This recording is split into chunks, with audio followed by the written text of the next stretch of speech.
In 1913, Woodrow Wilson agreed to the Federal Reserve Act. Nelson Aldrich, a senator, and Paul Warburg and a few of the Jewish families of Europe with Gentiles took over the monetary policies of the United States. In 1917, America got involved in the First World War. In order to fight that war, America had to borrow money, and that's when the debt started. Because when she borrowed money, she had to borrow it from somewhere. Federal Reserve had money printed, you borrow it, you pay the expenditures of war, and all you bought was paper, but this paper has interest attached to it, even though it's based on nothing. Just try to follow me. Don't go to sleep. You've been asleep for 400 years. It's time to wake up today. Now look.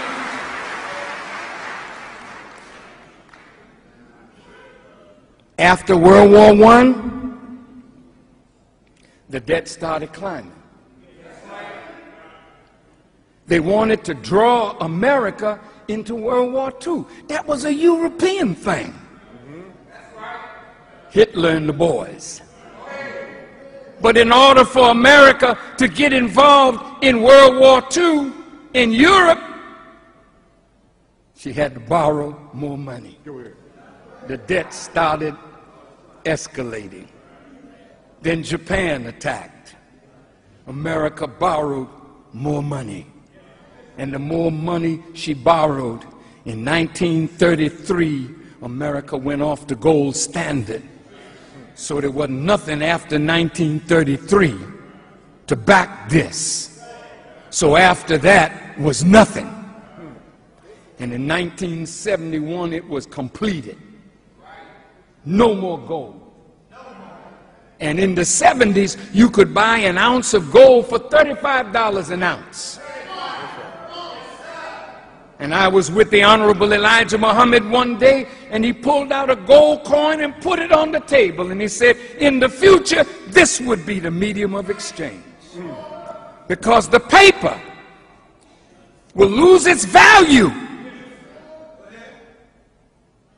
Now I want to quickly show how the debt has climbed.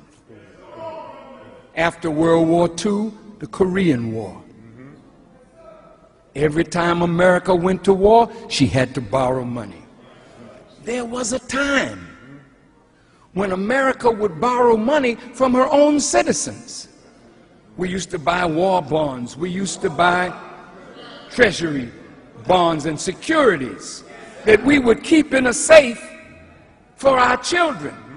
And they would say in 5 years or in 10 years, you can cash this bond in and you will get this plus interest. You remember that?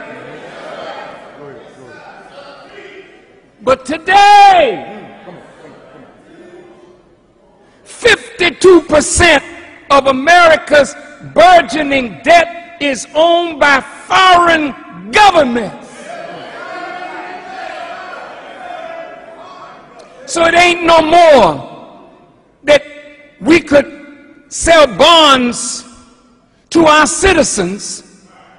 We sell bonds to China. We sell bonds and securities to Japan. We sell bonds and securities to Great Britain. Let me show you who owes what.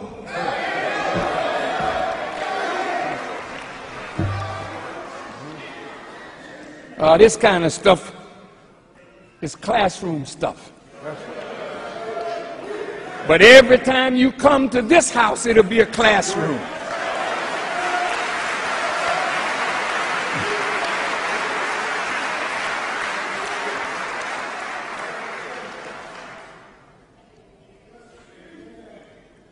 Look, according to this pie graph,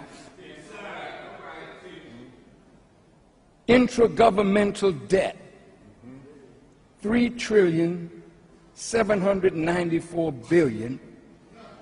The publicly held debt, which is still government responsibility, $2,674,000,000,000. But the publicly held foreigners' debt,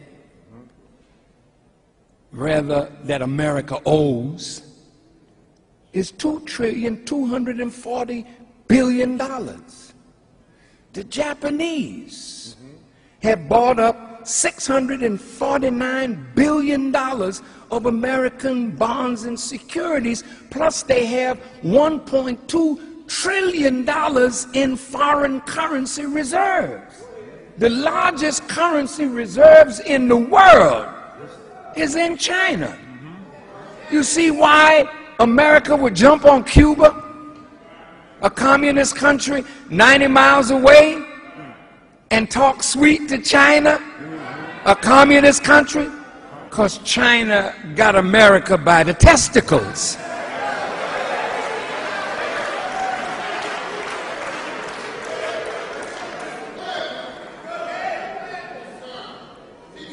I use that language because every male in here knows how painful that is.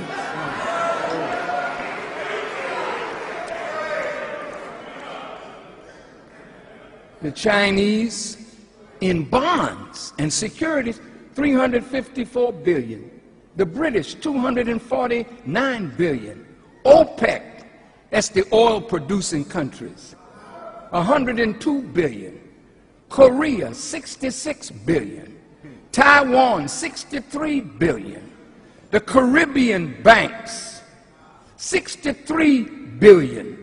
Germany, $56 billion. Hong Kong, $55 billion. Brazilians, $54 billion. Canadians, $49 billion. Luxembourg, $38 billion. Mexico, $36 billion. The French, $31 billion. Singapore, $29 billion. Swiss, $27 billion. The Turks, $24 billion. The Swedes, $19 billion. The Irish, $19 billion. The Dutch, $18 billion. The Thais, $17 billion. The Israelis, $17 billion. The Belgians, $15 billion.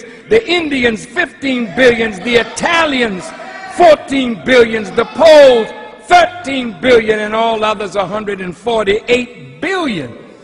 Now, when you go and turn on the news and you find out that China has some American ports, you say, well, how did that happen? The Arabs got so much and so much. The Chinese got. Well, I read that even on I-90, that's right, on the toll booth area, that has been sold to Spain.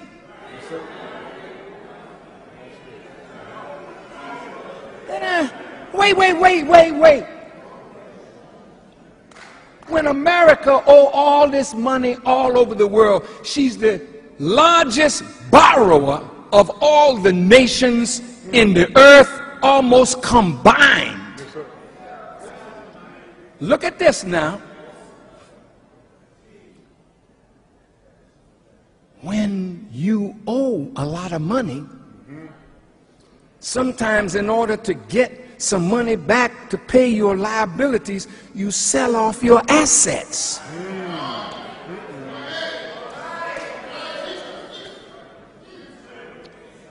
Look, family, I just want to come straight to you.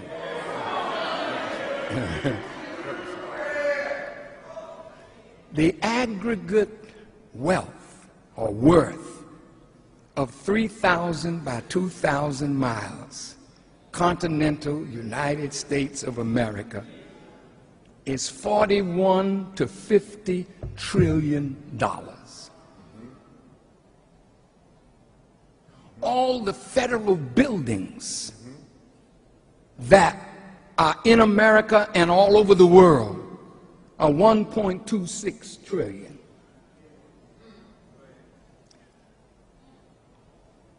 Now, all these people that America owes, suppose they say, well, wait a minute, America not doing too good. We want to call the debt.